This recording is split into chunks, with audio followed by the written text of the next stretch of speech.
बिस्मिल्लाहिर्रहमानिर्रहीम। अस्सलाम वालेकुम नाज़रीन, वेलकम टू सुनो पाकिस्तान। नए जोश, नए जज्बे और नई तवानाई के साथ एक बार फिर आपके सामने मौजूद है। उम्मीद है आप सब लोग बिल्कुल खैर खैरियत से होंगे।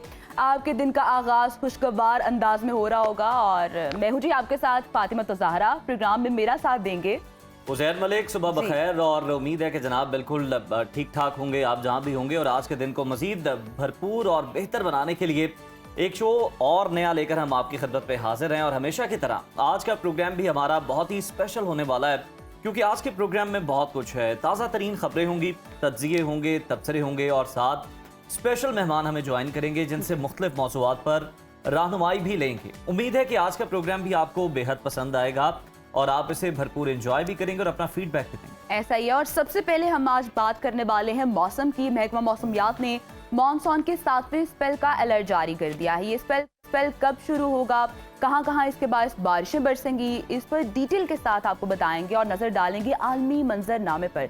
तो फील्ड मार्शल सईद आसिम मुनीर के दौरा अमेरिका के बाद पाकिस्तान को बड़ी कामयाबी मिल गई है। ये कामयाबी है क्या, इस पर भी बात होगी। साथ ही साथ कानूनी और सियासी महाज पर PTI के खिलाफ घेरा मजीद तंग हो चुका है और 9 मुकदमात में मुतादिद रहनुमाओं को सजाएं भी सुना दी गई हैं। इस पर बेलाग तज्जिया भी होगा। प्रोग्राम में आपको मिलवाएंगे ईरानी सदर के प्रोटोकॉल की रिपोर्टिंग करने वाली सहाफ़ी महरून निसा, जिन्होंने सोशल मीडिया पर मकबूलियत के रिकॉर्ड बना दिए हैं। इसके अलावा प्रोग्राम में हम आज बात करेंगे गैर मयारी गोश्त और दूध की, जिसने पंजाब की अगर हम लोग बात करें तो पूरे सूबे में खतरे की बड़ी घंटी बजा दी है। वज़ीर आला पंजाब मुतहरिक हो चुकी हैं, इस पर खुसूसी गुफ्तगू भी होगी। शो में आपकी हम आज मुलाकात कराएंगे फ्रांस के आखिरी अखबार फरोश पाकिस्तानी अली अकबर से, जिन्होंने खुश अखलाकी और दिलचस्प अंदाज में अखबारात बेचकर लाखों लोगों के दिल जीत लिए हैं। इसके साथ साथ बच्चों की भी बात करेंगे कि बच्चों के पेट के कीड़ों की वजूहात क्या होती हैं और उनका हर्बल इलाज क्या है। इस पर मारूफ हर्बलिस्ट हमारे साथ मौजूद होंगे। प्रोग्राम में दिलचस्प वायरल स्टोरीज और वो तस्वीरें जो सोशल मीडिया पर टॉप ट्रेंड कर रही है उसके साथ शेयर करेंगे। तो प्रोग्राम का बाकायदा आगाज करते हैं। वैसे तो मौसम की अपडेट आपको दे दें कि हल्की फुल्की बारिश जो है कुछ इलाकों में तेज भी हो रही है। बिल्कुल ऐसे ही मैं कहता हूँ दिल नशी हुआ हुआ है ये मौसम। बाकी आप बताएं कि पूरे ऐसा ही। मुल्क का और वो मौसम जो कैसा? लोग मुझे कह रहे थे ना कि किधर है बारिश नहीं हो रही, उनको अब समझ आ रही है किधर है वो बारिश नहीं हो रही। बाकी मजीद लेकिन थोड़ी ताखीर हुई, लेकिन चले आ गई साथ में देर से ही आए तो सही। मजीद क्या डिटेल्स हैं मुख्तलिफ शहरों में, आए मिलकर जानते हैं।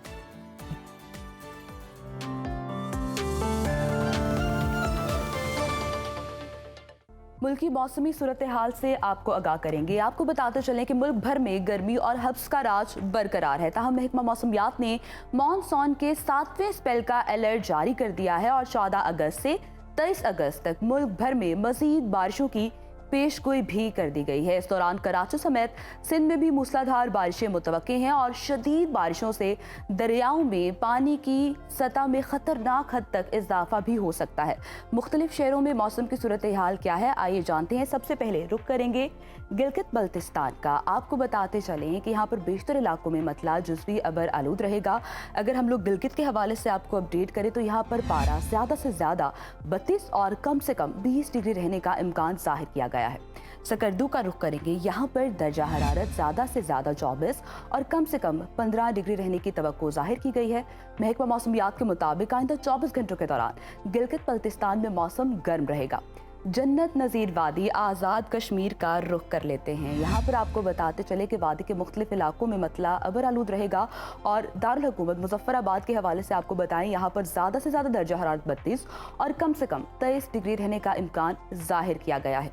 श्रीनगर का रुख करेंगे, जहाँ पर टेम्परेचर ज़्यादा से ज़्यादा 31 और कम से कम 20 डिग्री रहने की तवक्को है। महकमा मौसमियात ने आइंदा 24 घंटों के दौरान कश्मीर के चंद मकामात पर बारिश की भी पेशगोई की है। गंधारा तहजीब के मरकज खैबर पख्तूनख्वा की बात कर लेते हैं। आपको बताते चले कि सूबे के बेशतर इस्लाम में मौसम गर्म और शदीद हब्स बरकरार रहेगी।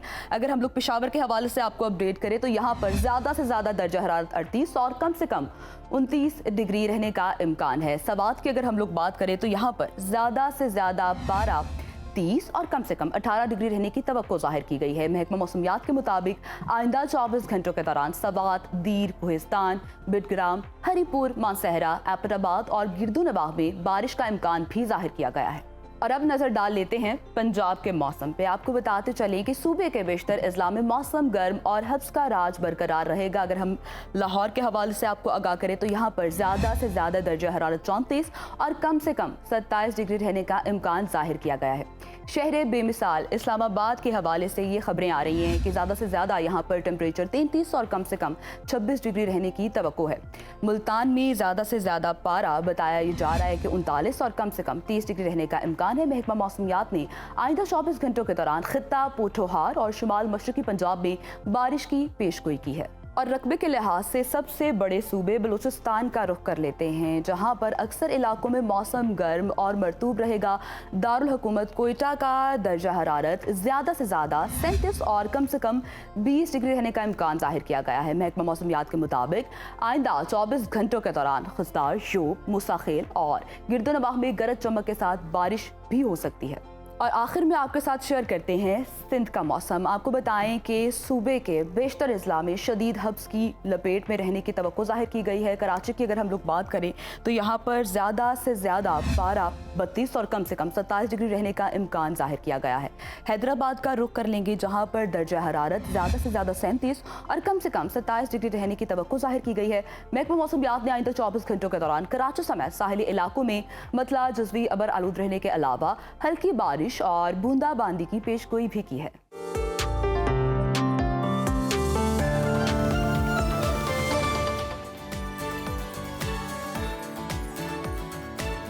प्रोग्राम के सिलसिले को आगे लेकर चलते हैं। फील्ड मार्शल सैयद आसिम मुनीर के कामयाब दौरे अमरीका के बाद पाकिस्तान को बड़ी सिफारती कामयाबी हासिल हुई है।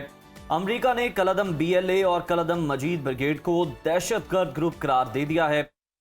अमरीकी वजारत खारजा के बयान में यह वाज़ेह किया गया है कि यह फैसला इस बात का तसलसल है कि अमरीका दहशतगर्दी के खिलाफ किसी भी किस्म की कोई नरमी नहीं बरतेगा। वज़ीर मुमलिकत बराए दाखिला तलाल चौधरी ने अमरीकी फैसले को पाकिस्तान की बड़ी सिफारती कामयाबी करार देते हुए कहा कि ये फील्ड मार्शल और शहबाज शरीफ की टीम की मेहनत का नतीजा है। पाकिस्तान दहशतगर्दी के खिलाफ जंग जीत रहा है। जबकि आपको बताते चले कि वज़ीर आला बलूचिस्तान मीर सरफराज बुगटी ने BLA और मजीद ब्रिगेड को अमरीका की जानिब से दहशतगर्द करार देने के फैसले का खैर मकदम किया है और कहा है कि पाकिस्तानी मौक़िफ़ अमरीका तक पहुंचाने का क्रेडिट हुकूमत और फील्ड मार्शल को जाता है। दुनिया को दहशतगर्दी के खात्मे के लिए मुत्तहिद होना पड़ेगा। मुल्की सियासत की बात करें तो कानूनी और सियासी महाज पर तहरीक इंसाफ के खिलाफ घेरा मजीद तंग हो रहा है। ATC लाहौर ने 9 मई के 2 मुकदमात का फैसला सुना दिया है। अदालत ने सेनेटर एजाज चौधरी, साबिक गवर्नर पंजाब उमर सरफराज चीमा, साबिक सूबाई वजीर यास्मीन राशिद, मियां महमूद रशीद समेत कई मुलजिमान को 10-10 साल कैद की सजा भी सुना दी है। अदालत की जानिब से PTI की खवातीन रहनुमा आलिया हमजा और सनम जावेद को 5-5 साल कैद और 1-1 लाख रुपए जुर्माने का हुक्म दिया गया, जबकि PTI के सीनियर रहनुमा शाह महमूद कुरैशी को दोनों मुकदमात में ही बरी कर दिया गया है। तहरीक इंसाफ ने अदालती फैसलों को मुस्तरद करते हुए उन्हें चैलेंज करने का ऐलान कर दिया। PTI चेयरमैन बैरिस्टर गौहर ने इस मौके पर खबरदार किया कि नाइंसाफी की छुरी अगर इसी तरह चलती रही तो मुल्क में मजीद तकसीम पैदा होगी। सबसे अपील करता हूं कि बहुत हो गया, अब ये सिलसिला खत्म हो जाना चाहिए। जबकि असद कैसर ने सजाओं को सियासी इंतकाम करार देते हुए चीफ जस्टिस ऑफ पाकिस्तान से 9 मई के मुकदमात पर जुडिशल कमीशन बनाने का मुतालबा कर दिया है। जी हाँ, और इसी तमाम तर सूरत हाल पर बात करने के लिए हमारे साथ मौजूद है मुस्लिम लीग सरबराह एजाजुल हक साहब। बहुत बहुत शुक्रिया आपके वक्त का। एजाज ये कहिएगा, जिस तरह से हम देख रहे हैं कि PTI के खिलाफ 9 मई के केसेस में सजाएं सुनाए जाने का एक सिलसिला जारी है और तहरीक इंसाफ ने अदालती फैसलों को मुस्तरद कर दिया है। चीफ जस्टिस से उन्होंने 9 मई के जो मुकदमात हैं उन पर जुडिशल कमीशन बनाने का मुतालबा भी कर दिया है। PTI का ये मुतालबा कितना जायज़ है और इस पर क्या रिजल्ट आता हुआ दिखाई दे रहा है आपको? जुडिशरी के ऊपर कोई जुडिशल कमीशन तो बन नहीं सकता। अगर जुडिशरी के फैसले ही नहीं मान रहे और आप कहते हैं कि जुडिशल कमीशन बनाया है, तो मेरा ख्याल है कि ये इससे बड़ी कोई मज़ायका खेज बात हो नहीं सकती। अब अदालतों को चैलेंज करना तो हर दौर में एक ही रहा है कि जब आप अपोजिशन में आप कहते हैं अदालतें जो है नहीं मान रही, जब आप हुकूमत में आप कहते हैं अदालतें ठीक काम कर रही हैं। तो इस मसले में मेरा नहीं ख्याल कि कोई जुडिशल कमीशन बनना किसी कानूनी दायरा इख्तियार के अंदर आ रहा है। हाँ, ये एक बात हो सकती है कि 9 मई की तहकीकात जो है, अगर उसकी डिमांड करते हैं कि जी उस पर कोई जुडिशल कमीशन बनना चाहिए, तो वो फिर शुआयद और वो बाकी चीज़ें इकट्ठी करने के लिए।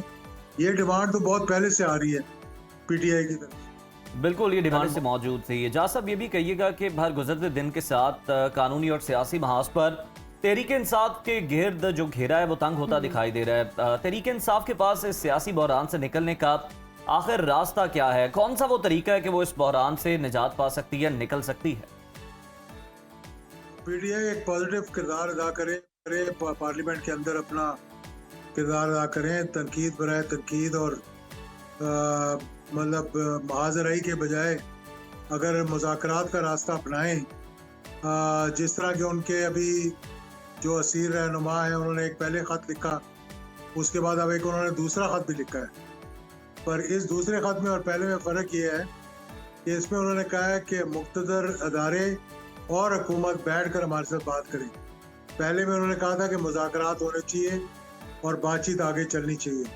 तो जिस अंदाज में भी ये करें, मैं समझता हूँ कि तमाम मसाइल का हल जो है वो गुफ्तगू के ज़रिए होता है, लेकिन उसका माहौल क्रिएट करने के लिए वो ऐसा माहौल बनाने के लिए कि जिसमें मुज़ाकरात की राह खुले, ये पीटीआई पे डिपेंड करता है कि क्या वो महाजराई से मुज़ाकरात की तरफ जाना चाहते हैं कि नहीं जाना चाहते। डेफिनेटली डिस्कशन तो बहुत ज़्यादा ज़रूरी है। इजाज़त साहब ये भी कहिएगा, पीटीआई के अरकान की नाअहली के बाद इलेक्शन कमीशन ने ज़िमनी इंतखाब कराने का फैसला किया है, ताहम पीटीआई ने ज़िमनी इलेक्शन के बाइकआउट का फैसला कर लिया है। तो तहरीक इंसाफ का ये फैसला कितना दुरुस्त दिखाई दे रहा है आपको? उनके पास ये चंद ही चीज़ें होती हैं, वो फाइनल कार्ड उनके पास ये होता है कि वो पार्लियामेंट से इस्तीफा दे दें, सेनेट को छोड़ दें, पार्लियामेंट को छोड़ दें। और ये भी उनके पास एक है कि अगर वो इलेक्शन में पार्टिसिपेट नहीं करेंगे तो उन इलेक्शंस को तस्लीम नहीं किया जाएगा, कि जिस इलेक्शन के अंदर अगर अपोजिशन नहीं है और हुकूमती अरकान ही खड़े हो रहे हैं तो लाजिम बात है कि वो मुतनाज़ बन जाएंगे इलेक्शन।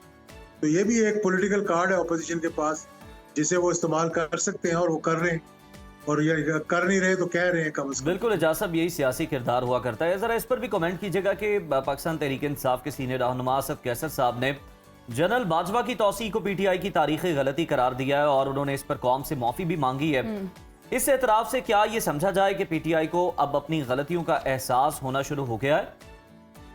देखिए, ये बात हर दौर में सुनने में आई है कि पहले आप एक काम करते हैं, उसके मज़े लेते हैं, उसमें आप अपनी जो है वो संजीदगी का इजहार करते हैं और बाद में फिर आप कहते हैं नहीं जी हमने तो बड़ी गलती की थी, हमें माफ़ी दे दो। इस तरह माफ़िया मांगने से अगर माफ़िया होने लग जाती तो फिर तो मेरा ख्याल है कि कोई बात ही नहीं थी। हर किसी को अपनी अपनी गलती तस्लीम करके फिर आगे बढ़ना पड़ेगा। ये नहीं कि मैं माफ़ी मांगता हूँ इसका मतलब है कि बस मेरी तौबा हो गई है। बिल्कुल, मैं इस बात पे यकीन नहीं करता। जिसने वो गलती की है उसको उसे भुगतना चाहिए। डेफिनेटली गलती को तस्लीम करना चाहिए। अच्छा इजाज़ साहब, अगर हम लोग पाकिस्तान और अमरीकी ताल्लुकात की बात करें तो हम देख रहे हैं कि उनके दरमियान ताल्लुकात में गर्मजोशी देखने में आ रही है। फील्ड मार्शल सईद आसिम मुनीर ने 2 माह में दूसरी बार अमरीका का दौरा किया है और पाकिस्तान और अमरीका के दरमियान ताल्लुकात में बेहतरी में फील्ड मार्शल का किरदार आपको कितना अहम दिखाई दे रहा है? किरदार ही फील्ड मार्शल का है। मेरा ख्याल है कि इस जंग में जब पाकिस्तान के पास अपर हैंड था तो अमेरिका ने जब पाकिस्तान से रुजू किया हिंदुस्तान की दरख्वास्त पर, हिंदुस्तान की मिन्नत पर, तो आसिम मुनीर ने एक पॉजिटिव रिस्पांस दिया जिसकी वजह से वो ट्रस्ट डेफिसिट जो था अमेरिका और पाकिस्तान के दरमियान वो दूर हुआ। दूसरी बात यह है कि जब अमेरिका में, और ये मेरा अपना तजिया है कि जब आसिम मुनीर साहब की और डोनाल्ड ट्रंप की मीटिंग हुई तो उसमें ईरान के ऊपर एक मौक़िफ़ उन्होंने अपना पेश किया, एक राय दी और जिसमें उन्होंने बताया कि ये जंग में आप मुलव्वस ना हो, पहले आप अफगानिस्तान में भुगत चुके हैं, जिसकी वजह से डोनाल्ड ट्रंप ने अप्रिशिएट किया जिस तरीके से उन्होंने उनको समझाया और बताया। और फिर आपने देखा कि तमाम हुज्जत के लिए तो अमेरिका ने हमला किया ईरान पे, लेकिन उसके फ़ौरन बाद जो है वो सीज़ फायर की तरफ चले गए। तो इसमें पाकिस्तान का एक बड़ा अहम किरदार है और पाकिस्तान और अमेरिका को ताल्लुकात को बहाल करने में, कुर्बत पैदा करने में आसिम मुनीर साहब का एक बहुत बड़ा किरदार। बिल्कुल, फील्ड मार्शल इसमें बड़ा अहम किरदार है। और अगर हम देखें तो बलोचिस्तान में, एजाज साहब आपका पहले तो बहुत शुक्रिया। और बलोचिस्तान में अगर हम देखें तो जिस तरह से ये जो दहशतगर्द तंजीमें जो कार्रवाइयाँ करती थी ना सिर्फ बलोचिस्तान का बल्कि पूरे पाकिस्तान का अमन अमान ख़राब करती थी। किस तरह हमारी जो फोर्सेस हैं, हमारी जो सिपाह के जवान हैं, उन्हें निशाना बनाया जाता था। तो यकीनन ये बड़ी भरपूर और कामयाब सिफारतकारी के ऐसे ही है। नतीजे में ही मुमकिन होना था, क्योंकि इन दहशतगर्द तंजीमों की जानिब से इनमें अगर देखा जाए तो बहुत सारे पढ़े लिखे लोग भी मौजूद हैं। बड़ी अच्छी लॉबिंग की जाती थी, लेकिन उसको बड़े बेहतरीन नाकाम अंदाज में बनाया जा रहा टैकल है। किया गया है और इन्हें जबरदस्त। दहशतगर्द का जो लेबल लगवा दिया गया है, ये पाकिस्तान की ऑब्वियसली बहुत बड़ी सिफारती कामयाबी। कहते हैं ना कि कुछ चेहरे महज चेहरे नहीं होते, बल्कि वक्त की किताब के वो वर्क होते हैं जिन पर जिंदगी के रंग और दास्तानें नक्श होती हैं। पेरिस की मसरूफ गलियों में ऐसे ही एक मानूस चेहरा है 72 साला अली अकबर का। रावलपिंडी के एक आम से मोहल्ले से निकलकर फ्रांस की शानदार फजाओं तक का सफर और फिर फ्रांस के आखिरी अखबार फरोश का लक़ब पाना किसी फिल्म की कहानी से हकीकत जैसा लगता है, कम नहीं दिखाई देता उज़ैर। बिल्कुल जी, और कोई 1-2 बरस की बात नहीं है, 5 दिहाइयां पूरी गुजर गई हैं, मगर पेरिस के फुटपाथ पर खड़ा ये शख्स हर सुबह अखबार के साथ अपनी मुस्कुराहट भी बेचता है। तेज फहमी, आजिज़ाना अंदाज और दिल को छू लेने वाली बातें, यही है उनकी असल पहचान। और अब तो ये पहचान फ्रांस के एलिजे पैलेस तक जा पहुंची है, जहां पर सदर एमेनुएल मैक्रोन खुद उन्हें मुल्क का आला तरीन शहरी एजाज लीजन ऑफ ऑनर देने जा रहे हैं। ऐसा ही है। और जरा आप भी सोचिए कि एक 9 उम्र लड़का जो रावलपिंडी से निकलकर अफगानिस्तान, ईरान और यूनान की सरहदें उबूर करता है, पुलों के नीचे रातें गुजारता है और इम्तियाजी सलूक के जख्म सहता है, मगर हार नहीं मानता, अखबार का स्टॉल संभालता है और फिर उस शहर के दिल में जगह बना लेता है जो कभी उसके लिए एक अजनबी सी सिटी थी। बिल्कुल जी, और अली अकबर कहते हैं जब आपके पास कुछ ना हो तो जो भी मिले उस पर शुक्र अदा करें। शायद यही वो शुक्रगुजारी, यही मुसलसल मेहनत आज उन्हें इस मकाम पर लाई है जहां पेरिस के लोग उन्हें सिर्फ अखबार फरोश नहीं बल्कि अपनी रोजमर्रा खुशी का हिस्सा भी समझते हैं। बिल्कुल ऐसी। और अब जब खज़ां के मौसम में वो एलिजे पैलेस में एजाज वसूल करेंगे तो ये सिर्फ अली अकबर की जीत नहीं होगी, बल्कि इस बात का सबूत भी होगा कि ख्वाब चाहे किसी भी गली से जन्म ले, अगर हिम्मत और खुलूस के साथ जिए जाएं तो पेरिस के आसमान तले भी पूरे हो सकते हैं। पेरिस की गलियों में 5 दहाइयों तक अखबार बेचने का सफर कैसा गुजरा, यही जानने के लिए हमारे साथ अली अकबर साहब, बहुत बहुत शुक्रिया अली अकबर साहब हमें वक्त देने के लिए। और वेलकम कहेंगे आपको सुनो पाकिस्तान में। ये कहिएगा, पेरिस की गलियों में पहली सुबह कैसा महसूस हुआ था और आज आपको कैसा लग रहा है? पहली तो बात है, मैं इन चीजों में नहीं हूँ कभी, ना पाकिस्तान में ना यहाँ फ्रांस में। मैं सियासत नहीं करता और अभी भी कुछ दिन पहले वो राइट विंग, यहाँ पे जो एक्सट्रीम राइट विंग के पार्टी के लीडर थे, उनको मिला था मैं रेस्टोरेंट में, तो वो मेरे से वो अखबार ले लेते हैं, यानी कि मिस्टर फिलिपो, इन्हीं के मशहूर। तो उनको मैंने कहा मेरी यहाँ पे सेरेमनी हो रही है प्रेसिडेंट हाउस में, तो फिलिपो मैं तुम्हें दावत देता हूँ क्योंकि ही जस्ट माई क्लाइंट है। तो वो कहने लगे कि ये बड़ा अच्छा लगेगा, क्यों नहीं। तो मुझे किसी से राइट विंग का और जो प्रेसिडेंट है वो लेफ्ट विंग का है, जबकि उनकी कोई उनके साथ बनती नहीं है। उसके बावजूद मैंने उसको अच्छा अली साहब, हमें ये भी बताएं कि आगाज में आपकी क्या फीलिंग थी, क्योंकि जब आप जाते हैं किसी भी नई कंट्री में, नए लोग होते हैं, नई सिटी होती है, वहाँ पर जगह बनाने में बहुत आपको वक्त भी लगता है। कभी दिल में आया था उस वक्त के सब कुछ छोड़ के अपने मुल्क वापस चला जाऊं? जी देखें जी, आप शुरू की बात करें तो मैं जब पाकिस्तान छोड़ के आया था तो मुश्किल से मेरी उम्र तो 18 साल भी नहीं थी। मैं एक मजदूर का बच्चा हूँ, तो वहाँ से उठ के रावलपिंडी से तो मैं फ्रांस आ गया। फ्रांस आने के बाद फिर मैंने फ्रांस नहीं आया डायरेक्ट, वहाँ से पहले मैं यूनान आया था, ग्रीस, और आया था लीगली, कोई डंकी वंकी मैंने नहीं मारी लगाई थी। ये जो कुछ चैनल बता रहे हैं वो 75 साल की उम्र में डंकी लगा के चला गया, पता नहीं कहाँ से उठा के हमने अपनी खुद ही बना।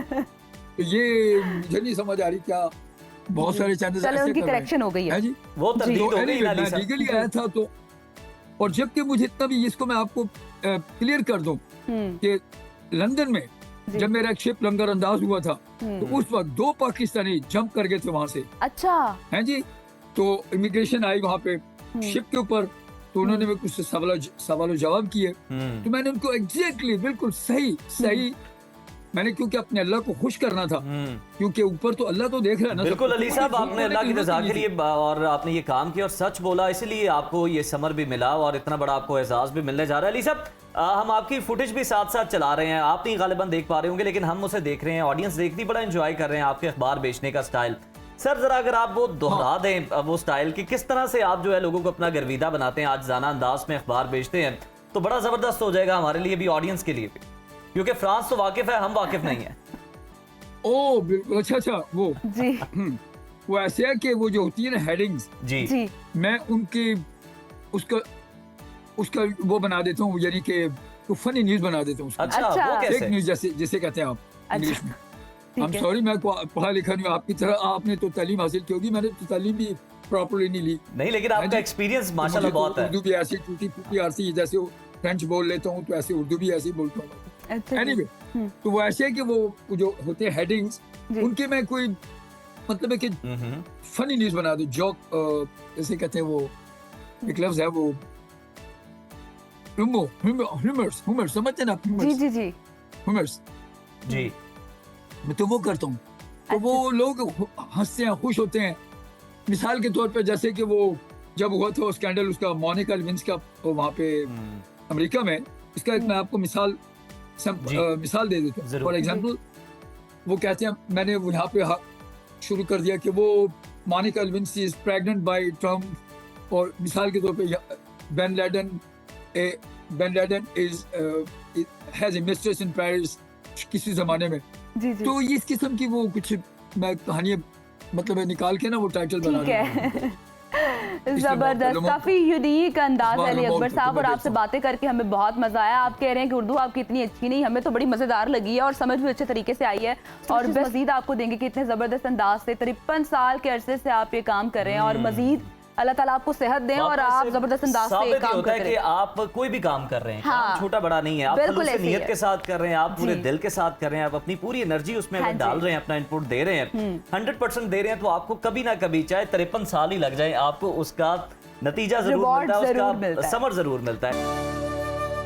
Welcome back after the break. नाज़रीन, वो कहा जाता है ना कि जब वक्त बदल जाता है तो फिर हालात भी तब्दील होते हैं, और जी। जब हालात बदलते हैं तो किस्मत भी दरवाज़ा खटखटा देती है। ऐसा ही कुछ हुआ मेहरुन्निसा के साथ, जो ईरानी सदर के प्रोटोकॉल को रिपोर्ट कर रही थी। ये वीडियो आपने भी देखी होगी, बड़ी दिलचस्प थी, लेकिन खबर से ज्यादा मेहरुन्निसा खुद बड़ी खबर बन गई, क्योंकि मेहरुन्निसा, जिन्हें शायद उस दिन खुद भी अंदाजा नहीं था कि वो सिर्फ एक रिपोर्टर नहीं बल्कि एक ऐसे लम्हे की अलामत बन जाएंगी जो उनकी शनाख्त की वजह बन जाएगा। बिल्कुल ऐसी है जी। और रिपोर्टर मेहरुन्निसा अब सोशल मीडिया स्टार बन चुकी है। उनकी कवरेज की वीडियो सोशल मीडिया पर तेजी से वायरल हो रही है और लाखों लोग उसे देख चुके हैं। जरा ये वायरल वीडियो जो है उसके मनासर आपको भी दिखाते हैं। ऊन है, अभी थोड़ा सा आगे तो आने दो। ऊन है, जैसा कि आप देख सकते हैं, ईरान के सदर यहाँ से ही गुजर के जाएंगे और हम आपको सारा विजिट करवाने। आप प्रोटोकॉल देखिए उनका, माशाल्लाह से यहाँ से ही वो गुजर के जा रहे हैं।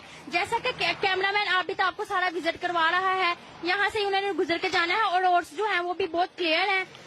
जबरदस्त है जी। और उज़ैर, उनके पीछे कौन था ये तो समझ आ गया, लेकिन आखिर ये जो शख्सियत कैमरे के आगे माइक उठा के बात करी थी, ये कौन है, कितने अरसे से इस फील्ड में है, जरा उनसे भी बात करते हैं। उनसे क्या मिलवाते ख्याल हैं आपको, है हाँ, ना? बिल्कुल जी, उनसे मिलवाते हैं। और उभरती हुई सहाफ़ी मेहरुन्निसा स्टूडियोज में हमारे साथ मौजूद है। मेहरुन्निसा, सबसे पहले तो हम आपको Welcome खुशामदीद कहिए। कहते हैं शो Thank के you अंदर। so much. मुझे ये बताएं कि इतनी परफेक्ट टाइमिंग, मतलब कैमरामैन आपको कह रहा है, मैंने देखा है फील्ड में जब आप जाते हैं ना तो कैमरामैन आपको डिक्टेट कर रहा होता है, आप ऐसे कर लें वैसे कर लें, लेकिन आपका कॉन्फिडेंस लेवल हो रहा है, आप कह रही है नहीं अभी नहीं, जब वो जरा आ जाए, मतलब टाइमिंग बड़ी आपकी परफेक्ट थी, सिंक्रोनाइजेशन।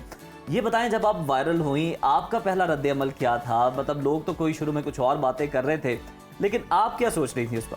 मुझे अच्छा ही लग रहा था, मुझे तो पता ही नहीं था कि मेरे इतने ज्यादा व्यूज आ गए हैं। जो है ना, मैं संडे का दिन था, सैटरडे वाले दिन हमने ये वीडियो अपलोड किया है। अच्छा। और संडे की सुबह को मैं आपको बता रही हूँ 2 बजे का टाइम है, क्योंकि मैं लेट उठती हूँ। कब से मुझे मेरे साथ कॉल्स पे कॉल्स कर रहे थे, तो जब उठी हूँ मैंने नेट ऑन किया, क्योंकि मैं जो है ना इजी होके सोती हूँ, मैं अपना नेट ऑफ कर वाह, देती very हूँ। good. मैं कहती हूँ एक रात ही तो आपके पास होती है जो आपने रेस्ट करना है, सोना है। तो मैं ना सो गई, अपना नेट वगैरह ऑफ करके मैं ठीक सो है। गई। अर्जेंटली जब मैं उठी हूँ, मैंने अपना उठी तो नेट मैं स्टार अच्छी बन गई खबर थी थी, रातों रात। स्टार बनी थी मेहरुन्निसा। ये भी बताएं, स्टार आप बनी है, लोग मोहब्बत भी दे रहे हैं, लेकिन साथ साथ हम देखते हैं कुछ लोग तनकीद भी करते हैं जी। जी, ऐसे इतनी ही सी है। बात पे वायरल हो गई है, क्या बात थी? तो जो बड़े तनकीद लोगों कर रहे ने, हैं उनको क्या कुछ कहेंगे? लोग मुझे कह रहे हैं तो पेंडू ही ये, इसको तो अच्छा। बोलने का तरीका नहीं आता, ये तो लाहौरी है, ये तो मतलब कि अंदरून की क्या मतलब अंदरून के रहने वाले इंसान नहीं होते क्या? उनका दिल नहीं होता? बताएं जरा। हाँ बताओ जरा। दिल नहीं नहीं, होता, उसमें मैं जो चीज जज्बात आपको नहीं होते। बताना चाह रही हूँ वो वो तो आप लोगों को पता चल रही है कि ईरान के सदर इसी रोड से गुजरेंगे और हम आपको उनका प्रोटोकॉल दिखाएंगे। उसमें भी लोग मुझे कह रहे हैं कि तुम्हें बोलना नहीं आता, तुम्हें हम मतलब ये तनकीद करना करने वालों में चाहिए। नहीं है, हमारी तरफ तो देखें ना। हमें तो आप क्यों लगी है, मैं देख रही हूँ। हम तो आपको अप्रिशिएट कर रहे हैं। हाँ, सही है। अच्छा, और ये कोई बात नहीं है कि अंदरून के हैं तो वो एक रेड ही आता है, वो कवर हो जाता है। आपकी प्रैक्टिस जो है आपको परफेक्ट ऐसे बना ही देती है, है। कोई मसला नहीं है आपने।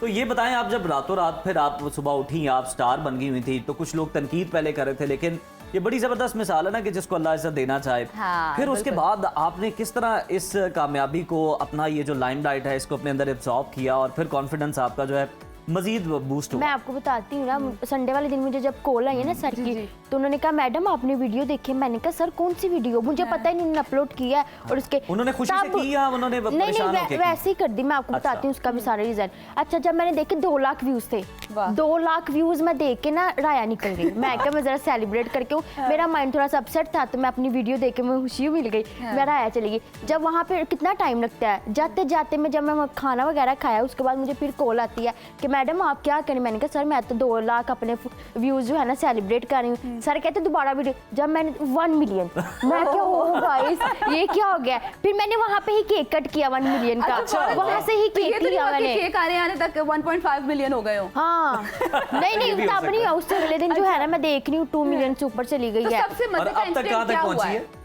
अब 3 मिलियन ही हुए अभी उसके। अच्छा ओके, चलो हो ओके। जाएंगे मेरू, ये तो इंशाल्लाह चल रहा है सिलसिला। मुझे ये बताएं उसके बाद सबसे बेस्ट चीज क्या हुई आपके साथ, या कोई खास एक ऐसा पैगाम जो आपको किसी फैन ने दिया हो?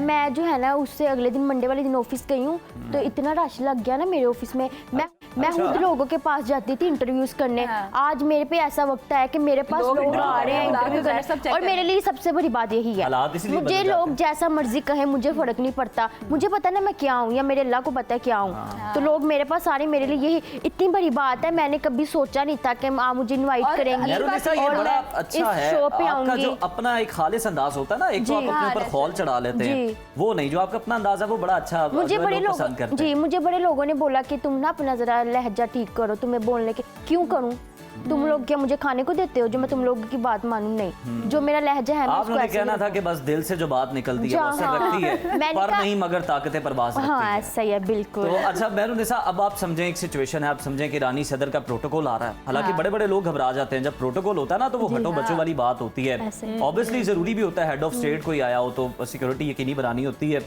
तो समझे कि सबको हटा दिया जाता है। वहां पर खड़े होना भी एक बड़ा काम होता है, क्योंकि सिक्योरिटी वाले आपको नहीं खड़े होने बिल्कुल देते। ऐसी है। ये कितना चैलेंजिंग था, और अगर आप समझे कि इस वक्त पीछे से प्रोटोकॉल आ रहा है, अब आप थोड़ा सा इसको रिपोर्ट करना चाहें तो कैसे अच्छा, करेंगे? मुझे ना आप अपना माइक दे आप हमारा माइक तो पेन नहीं, आप को माइक पेन को समझ माइक लें, समझे, ये ले ओके। हाँ। जो इस वक्त मौजूद है हमारे पास। अच्छा, वो ये था कि पहले तो वो हमें ना वहाँ पे खड़े नहीं होने दे रहे थे, अच्छा। और कोई मीडिया वाले भी नहीं थे हमारे know, it's अलावा। very challenging. जी, तो ना एक रोड, इतना बड़ा सा रोड था, उसके ना दरमियान में ना मैं खड़ी थी, और मैं मुझे डर भी, इतनी आवाज थी ना गाड़ियों की, मैं आपको बता नहीं सकती। गाड़ी से टक्कर मैंने कहा कोई गाड़ी आएगी मुझे साथ ही ले जाएगी। आपने देखा नहीं वीडियो में पीछे बार बार देख जी, रही हम हूँ। देख मैं रहे हैं। कह रही हूँ सर उनको आगे तो आने दो, आएंगे तो फिर ही मैं करूंगी ना। और मुझे पता भी नहीं है हमारा कैमरा चल रहा है, और मुझे सर कह रहे हैं कि मैडम गाड़ियों की स्पीड इतनी ज्यादा है ना, आप अपना माइक ऑन कर लें, हम अपना माइक बाद में ऑन करें, उनकी गाड़ी गुजर जाए तो फिर हम वहाँ पे क्या करेंगे।